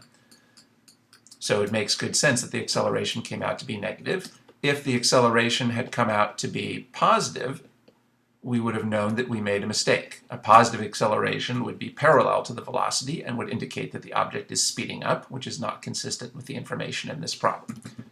So it makes very good sense that the acceleration came out negative here. So we've checked that. Always pause to check whether it makes sense that your result came out either positive or negative. And again, this problem reminds us that we should not assume that the acceleration will point in the object's direction of motion. That's the job of the velocity. Remember that in physics, acceleration, the word acceleration has a different meaning than in ordinary language. In ordinary language, acceleration usually means speeding up. But in our physics class, we use the word acceleration to mean speeding up or slowing down or changing direction of motion. This box has an acceleration, but the box's acceleration does not mean that it's speeding up. Instead, the box's acceleration means that it's slowing down. So clearly here we're using the physics meaning of the word acceleration, not the ordinary language meaning. This box has an acceleration, and the box's acceleration indicates that this box is slowing down. Again, remember that the acceleration has a direction to the left, but the direction of the acceleration does not indicate the object's direction of motion. The direction of the acceleration is not connected to the object's direction of motion. This object is moving to the right, the acceleration is pointing to the left. There's no contradiction between those two things. It's not the job of the acceleration to indicate the object's direction of motion. That's the job of the velocity. So what does the direction of the acceleration indicate? What does the direction of the acceleration indicate if it does not indicate the direction of motion? The direction of the acceleration indicates whether the object is speeding up, slowing down, or in some cases, changing its direction of motion. For example, in this problem, the acceleration is pointing to the left. That certainly doesn't mean that the object is moving to the left. What it means is that since the direction of the acceleration is anti-parallel to the direction of the velocity vector, we know from the direction of the acceleration that the object is moving with decreasing speed. It's slowing down. So in physics, acceleration could mean speeding up, slowing down, or changing the direction of motion. We use the direction of the acceleration vector to figure out whether the object is speeding up, slowing down, or in some cases, changing its direction of motion. Here are some of the rules that we can use for interpreting what the direction of the acceleration means. Remember, you need to work to make sure that you don't confuse the concepts. In particular, don't confuse the concept of velocity with the concept of acceleration.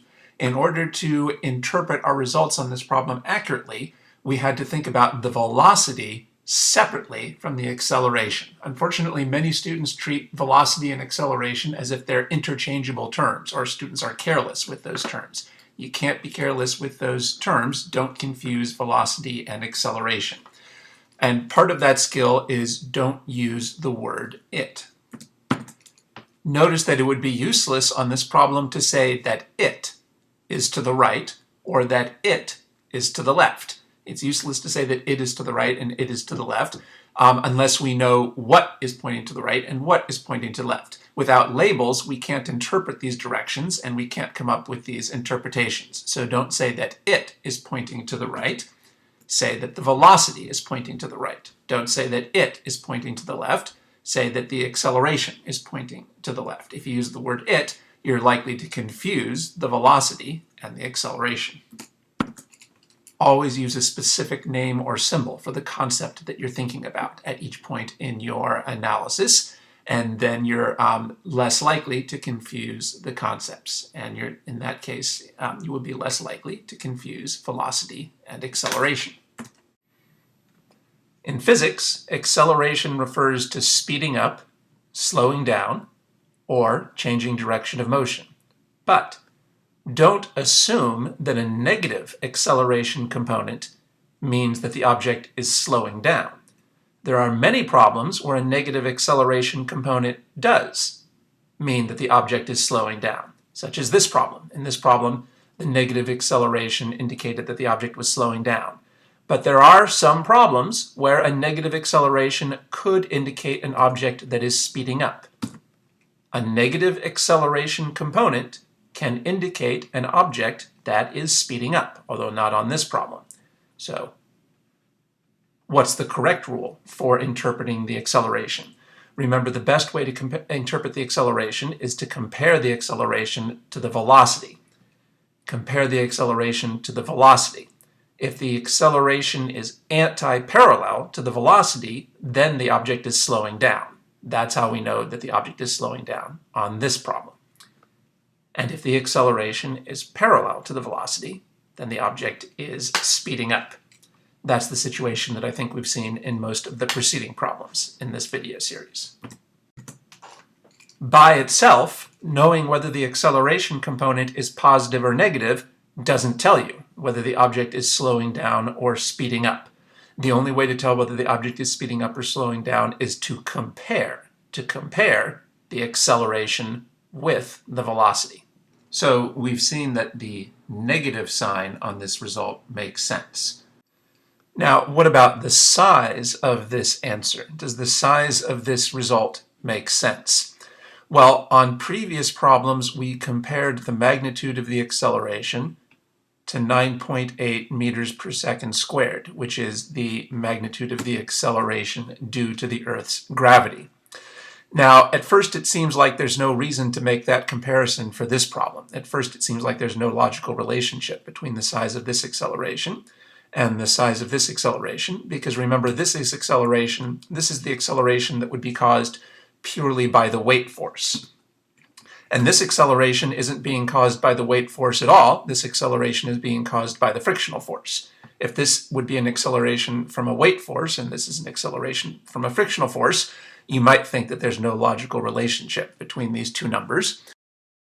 It turns out that for the setup in this problem, the magnitude of the acceleration really would typically be less than 9.8 meters per second squared. For this setup, it would be extremely unusual and very suspicious if we got a magnitude of acceleration greater than 9.8 meters per second squared. For the sake of simplicity, I'm not going to explain why that is. But if you want a challenge, you can try to figure that out for yourself. So again, this is the acceleration that would be caused purely by the weight force. The acceleration in this problem is not being caused by the weight force, it's being caused by the frictional force. But nevertheless, on this problem, typically the magnitude of the acceleration generally would be less than 9.8 meters per second squared, and it would be extremely unusual and very suspicious if we had gotten a magnitude of acceleration for this problem that was greater than 9.8 meters per second squared. I won't cover the reasoning for why that is, but again, as a challenge, if you like, you could try to figure that out for yourself.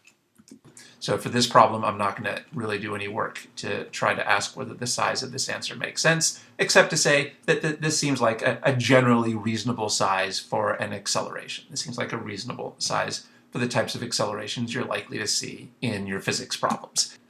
If you had gotten an acceleration of, say, negative 50 meters per second squared, that would be pretty suspicious just because 50 meters per second squared is simply a larger magnitude than you typically see in the physics problems you're likely to see in your physics class. So this would be a suspiciously large magnitude. This is an answer that would be larger in magnitude that you would typically see on typical physics problems. On the other hand, 5 meters per second squared is a pretty ordinary sized magnitude for an acceleration that seems pretty reasonably in the range of what you can expect to see on physics problems.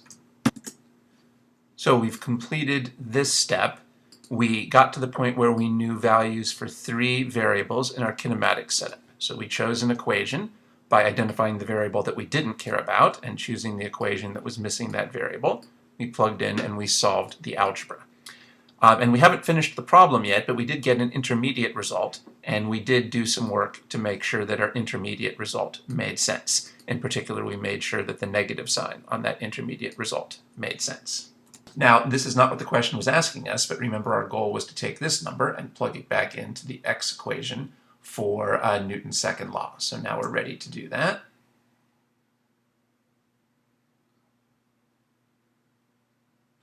And notice how organizing the equations in 3 separate columns helps us to stay more organized. It would be easy to get very disorganized on a problem like this when there's 3 different equations that we're using.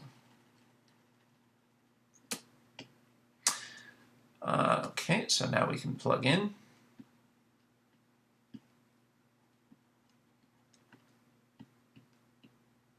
So here we'll plug in that number -5. As usual, I'm not going to plug in the units when I plug in the number just to keep the math simpler in the equation, but it's definitely crucial to include this negative sign.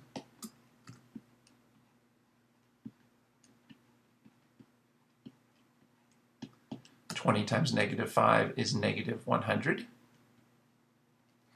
Now we have to start getting the mu k by itself.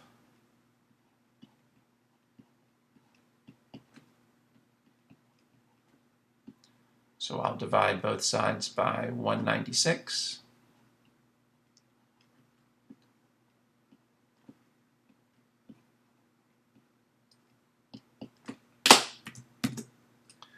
We have to calculate -100 divided by 196.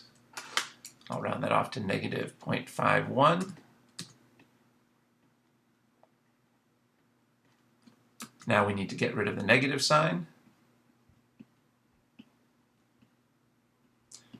One way we could get rid of the negative sign is to multiply both sides by -1.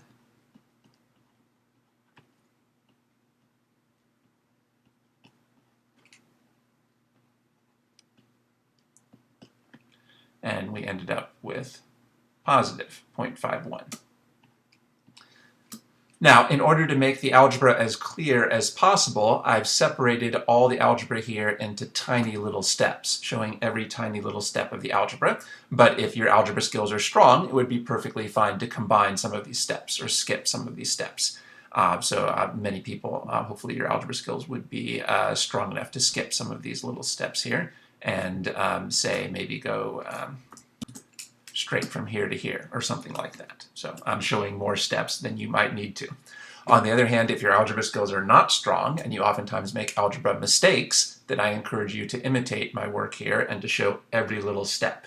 If your math skills are weak, the way to start improving your math skills is to break up the math into tiny little steps. If you make lots of math mistakes, break up the math into tiny little steps. That's the way to start improving your math skills.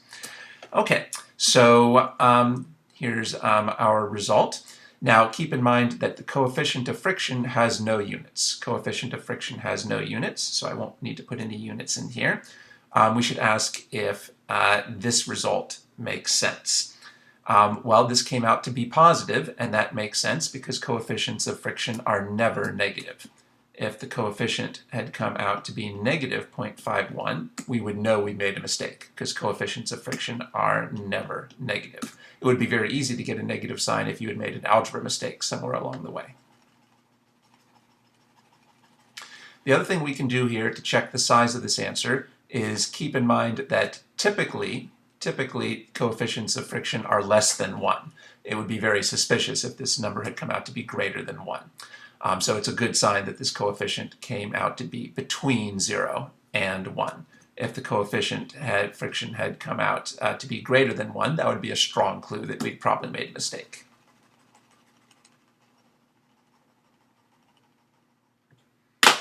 So again, always try to pause to ask if your results make sense. Now we're ready to write down our answer. So I'll record that answer as 0.51. As usual, I'm not trying to figure out what the exact right number of significant digits is. I'm just trying to include enough digits to make it most convenient for you to check your own work against my work and see if you got the same answer as I did. All right, so when we finish off the problem, we should check that we've answered the right question and that we've answered all parts of the question. Well, this question was just asking for the coefficient of kinetic friction, so we answered exactly what the question was asking us for.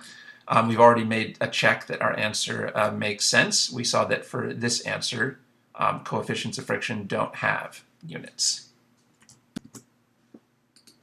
And we used these ideas that we've talked about a few times. Coefficient of friction has no units, and typically the coefficient of friction should be between 0 and 1.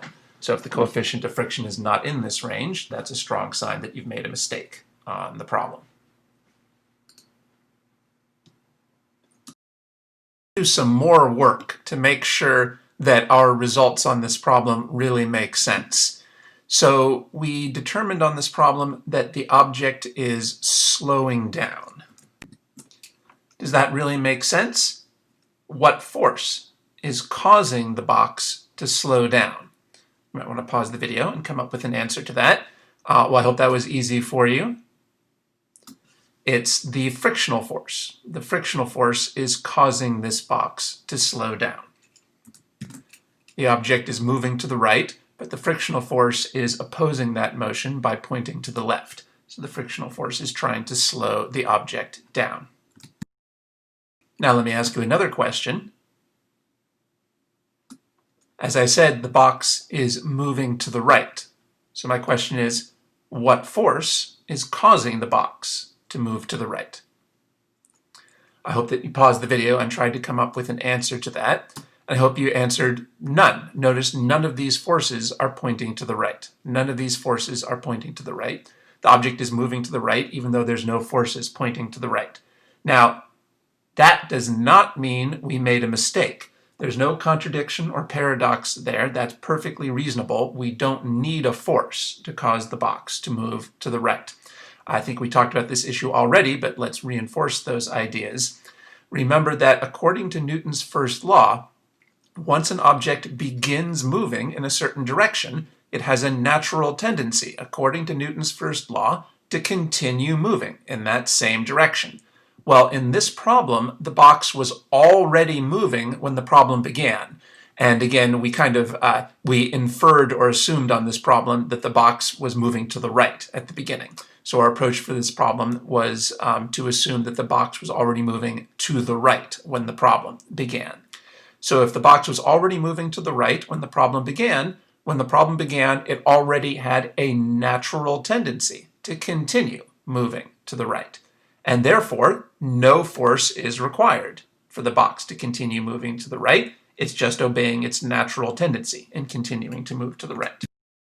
So the box is moving to the right, even though there are no forces pointing to the right, and that does not mean that we made a mistake. There's nothing contradictory or suspicious about that. That's completely consistent with Newton's first law, because the box was already moving to the right when the problem began. So it can just continue to carry out its natural tendency to continue moving to the right. No force is required for that.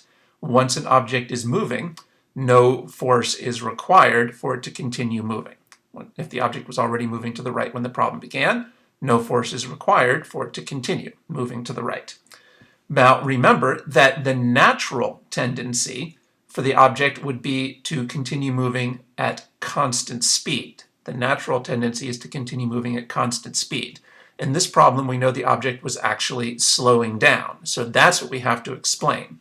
We have to explain why was the object slowing down. That goes against the natural tendency. A net force is required to explain why this object was slowing down. And again, that net force came from the frictional force. Because the frictional force is pointing to the left, on this problem, the net force for the x component is pointing to the left. And because the net force for the x component is pointing to the left, a sub x is pointing to the left. And because the acceleration is pointing left, while the velocity is pointing right, the object is slowing down. So we have discovered a net force that explains why this object is slowing down. Remember again, here we're using the physics definition of acceleration. In physics, acceleration can refer to slowing down, and that's what's happening on this problem. In this problem, the acceleration refers to the object slowing down. On this problem, the acceleration of the object refers to its deceleration. That might seem like a weird way to talk, but that's the way the word acceleration is used in physics. In physics, acceleration can sometimes mean deceleration. In physics, acceleration can mean slowing down. How about for the y component? What's the net force for the y component? What are the roles of these forces? Well, we know that the weight is trying to begin the object dragging down through the surface of the floor. But we know that the normal force is going to adjust to prevent that. The normal force will cancel out the weight. I tried to draw the length of this arrow equal to the length of this arrow to show that the normal force is canceling out the weight. So because the normal force adjusts to accomplish this, the net force in the y component for this problem will be 0. And since the net force for the y component is 0, that means that the acceleration for the y component will be 0. So the a sub x points left and a sub y is 0. That's why the overall acceleration is pointing to the left. Now remember that in this problem, when the problem began, the object was already moving to the right. That means that when the problem began, the object was already vertically motionless. At the beginning of this problem, the object was vertically motionless. But remember that if an object is at rest in a component, then it has a natural tendency to remain at rest in that component. So since this object began at rest in the y component, it has a natural tendency to remain at rest in the y component. And in this case, there's nothing to overcome that natural tendency because there's no net force in the y component. Since there's no net force on this object in the y component, it's simply going to continue to obey its natural tendency, and it's simply going to remain at rest in the y component. So we've seen that the frictional force explains why the object is slowing down. The frictional force explains this object's acceleration. The combination of the normal force interacting with the weight explains why the object is remaining motionless in the vertical component. And which of these forces explains why the box is moving to the right? None of these forces explains why the box is moving to the right. we don't need a force to explain the box's motion. The box was already moving to the right when the problem began, so it simply is obeying its natural tendency and continuing to move to the right. No force is required to explain why the object continues moving to the right. We only need a force to explain why the object is slowing down. This problem helps us to understand that forces do not determine velocity. Instead, the forces determine acceleration. Notice that the velocity here was pointing to the right, even though there was not a single force that was pointing to the right. That shows that the forces do not determine the velocity at a particular point in time. Instead, the forces determine the acceleration. There's a force to the left, and therefore we have an acceleration to the left. And the vertical forces cancel out, and therefore there's zero vertical acceleration. The forces in this problem determined the acceleration, not the velocity. Remember that should be obvious from Newton's second law. Newton's second law shows that net force x determines acceleration x, and net force y determines acceleration y. Notice that velocity doesn't even appear in these two equations, showing that the net forces do not determine the velocity, the net forces determine the acceleration. I hope you can see that this is really just another way of stating this. These two ideas are really the same. The forces at a particular point in time do not determine the direction of motion at that point in time. In this problem, we interpreted the question to say that that box was moving to the right. But even though we say the box is moving to the right, there are no forces to the right. The forces don't determine the object's direction of motion. Instead, again, they determine the acceleration. You should be able to see that these two ideas are the same thing, because remember that the direction of the velocity is the direction of motion. The direction of the velocity is the direction of motion, so you should be able to see that these two statements are two ways of saying the same thing. Forces do not determine velocity. Forces do not determine direction of motion. What do the forces determine? Well, the net force at a particular point in time determines the acceleration at that point in time. Net force x determines acceleration x, and net force y determines acceleration y.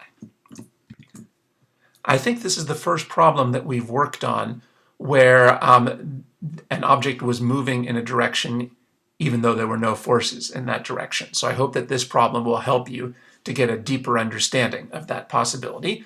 And I hope this problem helps you to get a deeper understanding of Newton's first law and a deeper understanding of the idea that once an object begins moving in a certain direction, it has a natural tendency to continue moving in that direction. Once an object is moving in a certain direction, no net force is required for it to continue moving in that direction.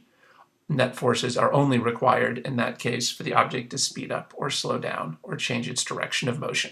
I hope that this particular problem gives you a better feeling and insight for those important ideas from Newton's first law.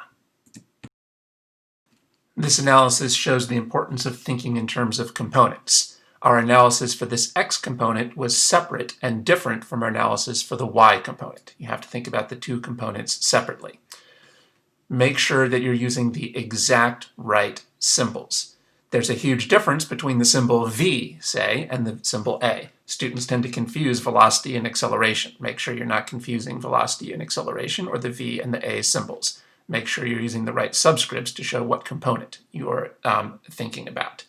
So try to use the exact right symbols, including the exact right subscripts. And as we've discussed, don't use the word it. In your mind or in your work or on your paper, label every concept.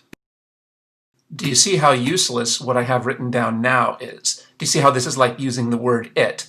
I've written down a bunch of ideas, but I haven't labeled them. And since I haven't labeled them, they're useless. I've said something is up, something is left, something is down, something's to the right, something's decreasing, something equals 0, something is pointing to the left, but I haven't labeled what the names are for each of these, so that they're not helpful for our thinking. It doesn't do any good to say it's pointing up, it's pointing left, it's to the right, it's to the left, it's decreasing, it's 0. Don't use the word it. Don't write something down without a label. Force yourself to always use a specific name or a specific symbol to label every concept, both in your mind and in what you're writing down on paper. So I hope you can see how this version is far more helpful, because now I'm putting back in the labels. Without labels, none of these arrows or results or numbers or directions are useful. So don't use the word it really means always make sure that you carefully label every single concept that you're thinking about with the exact right label, both in your mind and on your paper. Again, don't confuse the labels. Don't confuse, say, the velocity with the acceleration. We've seen that those are completely different on this problem, but it's a common student mistake to confuse velocity and acceleration. Don't confuse a sub y and a sub x. It would be easy to confuse them, but they're completely different on this problem. When thinking about physics, take your time. Take your time and force yourself to always use the exact correct label for each concept that you're thinking about in your head or on your paper. Don't let the concepts blur together in your mind. Don't let acceleration blur together with force. Don't let velocity blur together with acceleration. Don't let the x component blur together with the y component. Make sure you keep each of these concepts separate in your mind. We've finished this problem, so now we should try to review our work and ask what we've learned from this problem that we can apply to other problems. Well, the big new issue on this problem was that this was the first problem I think we've done in this series that involved both Newton's second law and kinematics. So the big thing to learn from this problem is how to do problems that involve both Newton's second law and kinematics. For these types of problems, remember, you're usually going to be using general one-dimensional kinematics. That would be a typical problem for your introductory class. It's general kinematics because it's not projectile motion, and it's one-dimensional because the object here was moving in a straight line. So the best way to see how we attacked that, I guess, is this screen here. So this screen here shows how we attacked this new type of problem using a three-column approach. Remember that the scratch work that I'm demonstrating in the videos is the scratch work that I hope that you will try to imitate in your own work. I hope that you'll try to make your scratch work look as much like mine as possible. In particular, I hope that you'll use this three-column approach for this type of problem. One column for the x equation for Newton's second law, one column for the y equation for Newton's second law, and one column for your kinematics setup. I hope you can see how that really helped us to stay organized and avoid getting confused on this more complicated type of problem. Now, these two columns should look very familiar to you. These are standard Newton's second law columns, so carefully study what we did for this new right-hand column for kinematics. So first of all, notice it's really crucial to include this line that is write out the general symbols for the 5 kinematics variables. Write out the general symbols for the 5 kinematics variables on your paper. And then include this line. Write down the specific numbers and specific symbols that you're using for those variables on the particular problem that you're working on. This is the crucial step for doing well with kinematics problems. This is the way that you organize the data for kinematics. Only after this setup should you write the kinematics equation. Why do we need this setup? Why can't we go straight to the kinematics equation? Well, remember, it's because we don't know at the beginning which kinematics equation we're going to use. There are 3 different kinematics equations, and you don't know at the beginning of the problem which equation you're going to use. So at the beginning of the problem, you cannot write down a specific kinematics equation to use. Instead, you write down the 5 kinematics variables as your kinematics setup. This is the way to organize your data for kinematics, and we saw how this step allowed us to choose the correct kinematics equation. So I really, really encourage you to imitate this part of my scratch work when you're doing kinematics problems on your own. Write down the general symbols for the variables, write down the specific numbers and symbols, and then write down the kinematics equation that you're going to use. Remember that we expected to use one of the frameworks on this problem to determine a sub x, and we expected then to plug that value for a sub x into the other framework. And you can see that we did end up executing that plan. In this problem, we used kinematics to figure out a sub x, and then we plugged that value for a sub x into the x equation for Newton's second law.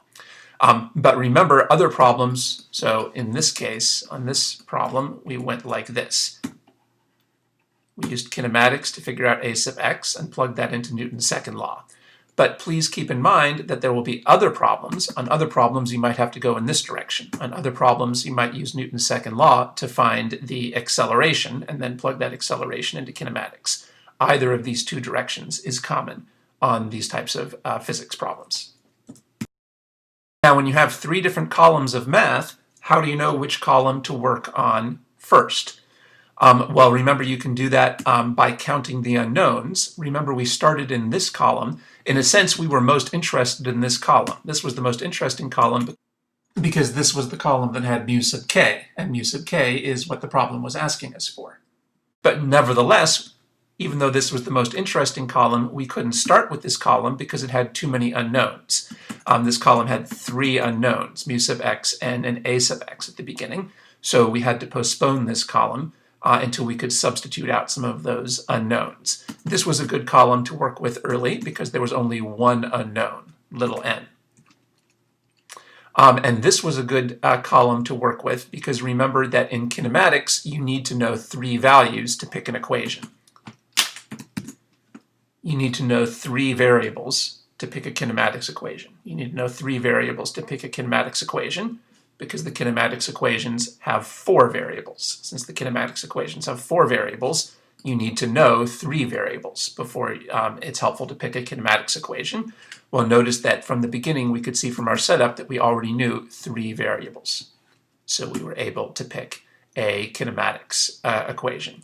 So that's how we saw that this column and this column were actually more useful to work with early on, and that's why we had to leave the left-hand column for last. If it's not clear to you which column to work with first, just take a guess. Just start working with one of the columns, and the important thing is, if you hit a dead end with one of the columns, just shift over to one of the other two columns. And if you hit a dead end with your second column, just shift over to the third column. Remember that when you're dealing with friction, friction involves, the formula for the magnitude of friction involves the normal force. So a common pattern is to figure out the magnitude of the normal force from the Newton's second law y equation, and then plug that value for the normal force into the Newton's second law x equation. And we followed that common pattern on this problem. Remember again that this number was not explicitly mentioned in the problem. This number 0 was not explicitly mentioned, but we were able to figure out that the final velocity was 0 from the words that said the problem, that the object was slowing to a stop. So the moral of the story is, don't just pay attention to the numbers in the problem. Obviously, you also have to pay attention to the words in the problem. These words gave us a key number. When you're working on a problem that involves both Newton's second law and kinematics, there's two problem-solving approaches to use, the kinematics approach and the Newton's second law approach. And remember I mentioned that you'll have to use your judgment as to what is the best order to do these steps. Basically, you kind of have to bounce back and forth between doing steps from the Newton's second law handout and doing steps from the kinematics handout. You just have to use your judgment as to what's the best order to go through these steps. But you should try to keep checking to make sure that eventually you've completed each of the key steps for the kinematics approach and that eventually you've completed each of the key steps from the Newton's second law approach. And you just have to use your judgment as to when is the best time to execute each of the steps. For kinematics problems, there's some extra information that's useful to build into your sketch. So remember, make a large sketch and try to build all the helpful information into the sketch. Here, for example, we saw it's helpful for kinematics to label the key points in time, and it was also, I think, helpful to maybe plug in some of the velocities at some of those key points in time, and we indicated the object's path of motion. So there's some extra information that's helpful to build into your sketch when the problem involves kinematics, and again, we modeled that on this problem. Remember, it's useful to write down the velocity and acceleration vectors in your main sketch. But do not include velocity and acceleration vectors in your free body diagram. Velocity and acceleration are not forces, so they don't belong in the free body diagram. They belong in a separate sketch as we've drawn them here. Keep thinking in terms of components. For example, our thought process for a sub y was completely different than a sub x. We had to treat a sub x completely different than a sub y on this problem. That's an example of thinking in terms of components. And notice that we wanted to be clear that we were applying kinematics on this problem to the x component, because the object was only moving in the x component. Use the exact right symbols with the exact right subscripts. That's very important now that we're also including kinematics. So now that you're including kinematics in your solutions, take your time and try to make sure you're using the exact right symbols for the kinematics concepts. Some of these symbols have 2 subscripts. Make sure you use all the necessary subscripts. Make sure you distinguish between a variable that refers to an initial point and one that refers to final with a subscript. And I really encourage you to also include these x subscripts when you're dealing with the x component. So try to use the exact same symbols at least for this problem, you should try to use the exact same symbols that I modeled in my solution. In general, try to use the exact right symbols with all the right subscripts. Some kinematics variables involve 2 subscripts. So don't be lazy. If there's 2 subscripts, be careful to write down both subscripts. So compare your scratch work to the scratch work I'm using and be tough on yourself and try to make sure you're using the exact right symbols. The harder the problems become, the more important and necessary it is that you're using the best possible symbols. Don't use the word it. Make sure you're labeling always each concept. For example, it doesn't help very much to say that it is 0, or it is 10 meters per second, or it is 10 meters. Do you see how these are much less useful now that they don't have labels? This row is crucial because this is the row of labels that shows what each of these concepts stands for. Don't let the concepts blur together. Don't confuse velocity and acceleration. Don't confuse v initial and v final. Don't confuse a sub x and a sub y.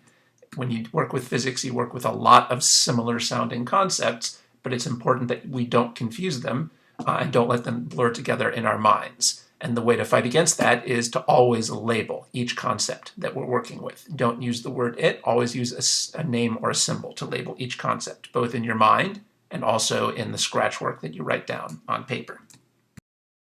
Now that we're doing both Newton's second law and kinematics, the problems will involve a bunch more concepts.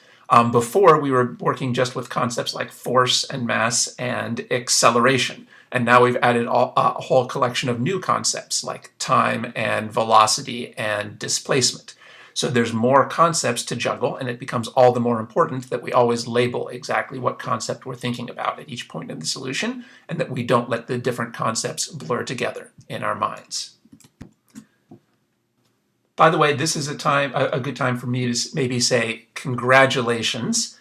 We've reached an important point in this video series. We finally reached a problem that would be hard enough that you might actually see it on a midterm.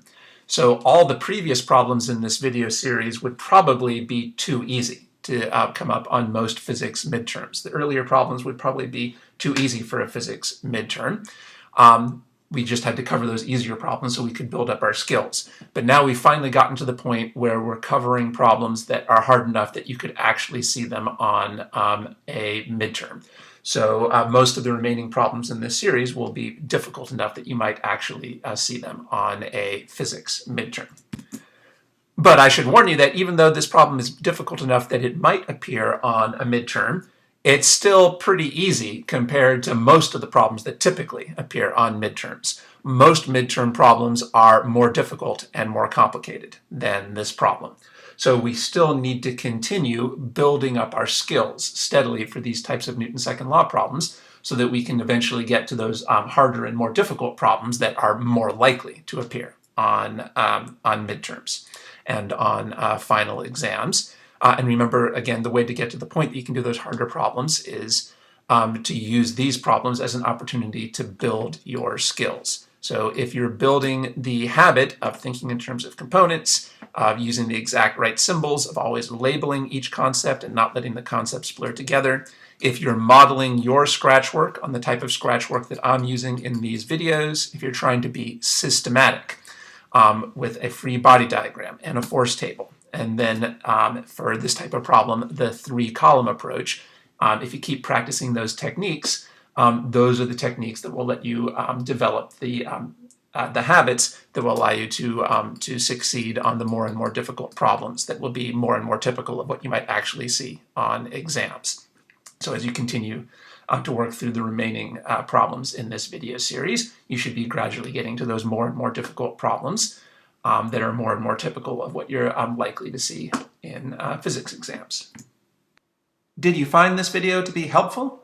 If so, you can support the videos by making a monthly pledge of $1 or more at my Patreon page. You can visit my Patreon page by clicking the link on the screen or by using the link in the video description box. Thank you.